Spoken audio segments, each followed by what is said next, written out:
1170화의 첫 번째 주요 장면은 1170화의 표지입니다. 1170화의 표지를 자세히 보시면 우섭이 10이라는 숫자를 자세히 보고 있습니다. 현재 루피에게 10번째 동료가 들어올 거로 예상되고 있는데, 우섭이 10을 자세히 들여다보는 장면은 10번째 멤버가 우섭의 서사와 맞물려 등장할 것임을 예고하는 장치로 볼 수 있겠죠.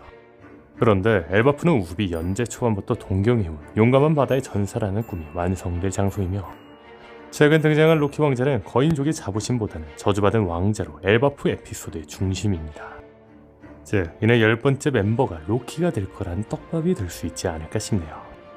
다음 주요 장면은 샹크스를 되찾기 위해 로제 적단에 습격했던 신의 기사단입니다.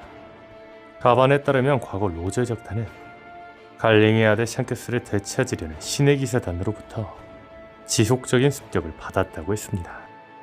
신의 기사단이 로제 적단을 반복해서 공격했다는 사실은 샹크스의 아버지 갈링성이 샹크스를 단순히 잃어버린 물건으로 취급하지 않았음을 보여줍니다.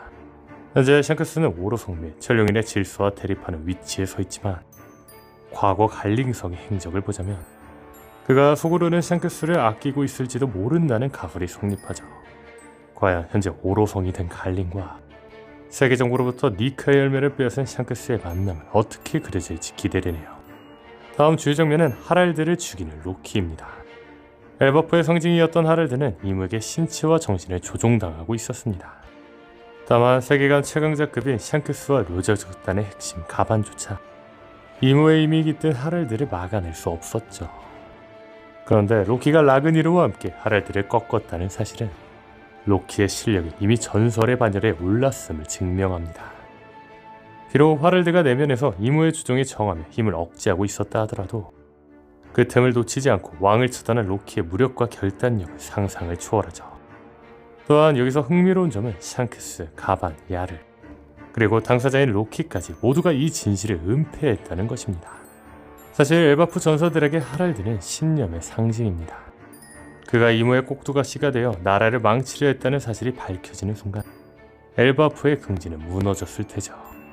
로키는 자신이 아버지를 죽인 악당으로 낙인 지키는 길을 선택함으로써 아버지 하랄드를 영원한 엘바프의 영웅으로 남겨두었죠.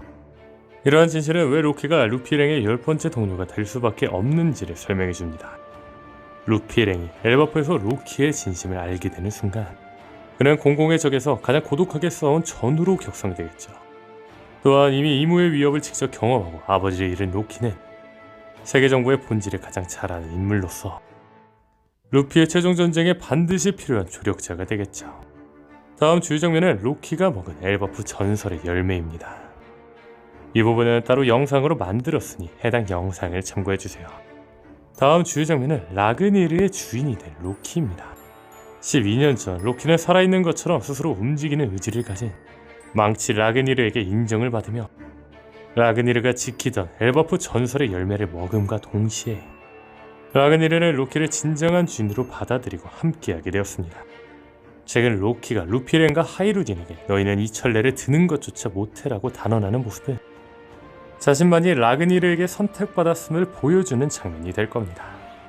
더 나아가 하이루딘이 라그니르를 쓴 로키에게 다가가면 감전된다고 말하는 장면은 로키는 의지가 존재하는 라그니르의 선택을 받았기에 번개가 로키에게는 안 가게 했다고로 해석할 수 있겠죠. 그런데 현재 라그니르가 망치로 지면을 쳐서 하늘의 뇌운을 부르고 번개를 내리꽂는 모습은 북유럽 신화 속 천둥의 신 토르의 무기 묠리르를 연상시킵니다. 현재 엘바프가 북유럽 신화를 모티브로 한 만큼 라그니르는 묠리르의 원피스판 오마주라고 볼 수 있습니다. 그렇다면 라그니르의 이름은 북유럽 신화의 종말인 라그나로크와 토르의 망치 묠리르의 합성어이겠죠. 그런데 현재 망치 라그니르는 로키가 소유하고 있지만 북유럽 신화에서 묠리르의 진정한 주인은 로키가 아닌 토르입니다. 따라서 현재 로키가 라그니르를 가진 것은 일시적인 탈취이거나 진정한 주인인 토르와 같은 존재에게 전해지기 위한 장치일 가능성이 높습니다.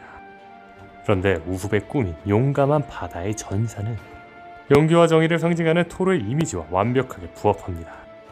비겁하고 약했던 우섭이 엘바프에서 전설의 망치 라그니르를 들고 번개를 다루는 모습은 그가 더 이상 거짓말쟁이 소년이 아니라 신화 속 영웅과 같은 반열에 올랐음을 증명하는 순간이 되겠죠. 분명한 건 우후백의 망치는 단순한 도구가 아니라 그의 성장을 함께한 상징적 무기입니다. 아론파크에서 간부추를 쓰러뜨린 결정타 우소패머, 알라바스타에서 오톤 망치를 이용한 심리전, 스릴러바크에서 페로나를 겁에 질리게 한 10톤 망치까지.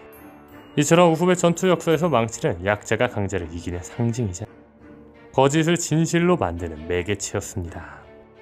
이는 엘바프에서 우후백이 진짜 전설의 망치를 얻게 될 것이라는 강력한 복선이 되겠죠.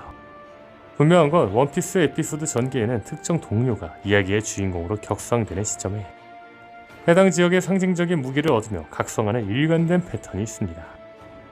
대표적으로 상디가 중심이 되었던 토트랜드에서는 레이드 슈트를, 조로가 주역으로 활약한 와노쿤에서는 명검 엠마를 얻으며 각자의 서사와 성장을 동시에 완성시켰죠.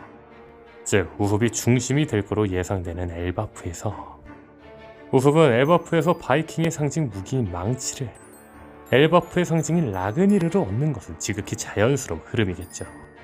또한 우후백의 이름과 엘바프 사이에는 언어적 연결고리가 존재합니다.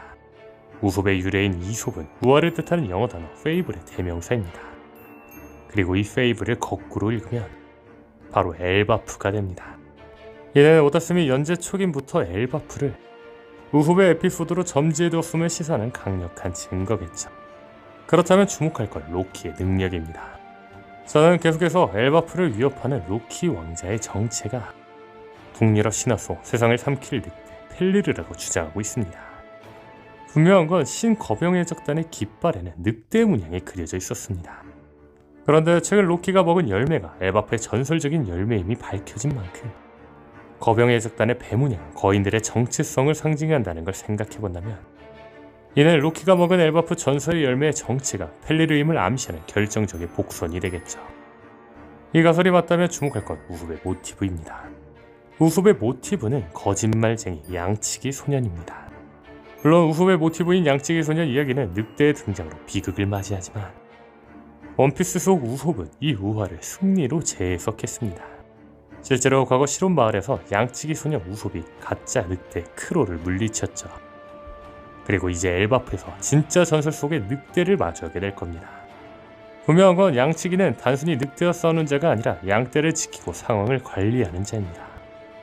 우흡은 통제 불가능한 늑대 로키의 교만을 꺾고 그를 올바른 방향으로 이끄는 진정한 양치기의 모습을 보여줄 수 있겠죠.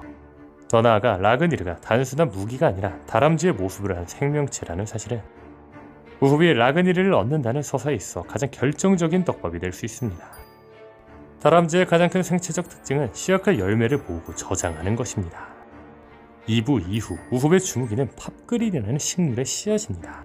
씨앗을 다루는 저격수와 씨앗을 좋아하는 동물의 만남은 이미 설정 단계부터 예정된 운명에 가깝죠.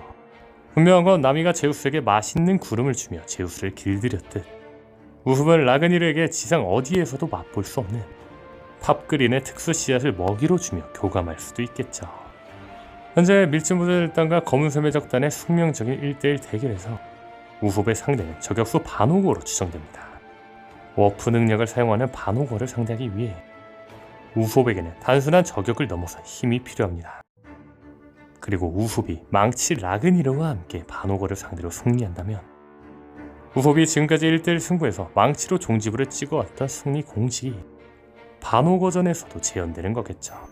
정말로 우흡이 다람쥐 라그니르를 동료로 삼는다면 1812회에서 다람쥐 표지는 떡밥 그 자체가 될 겁니다.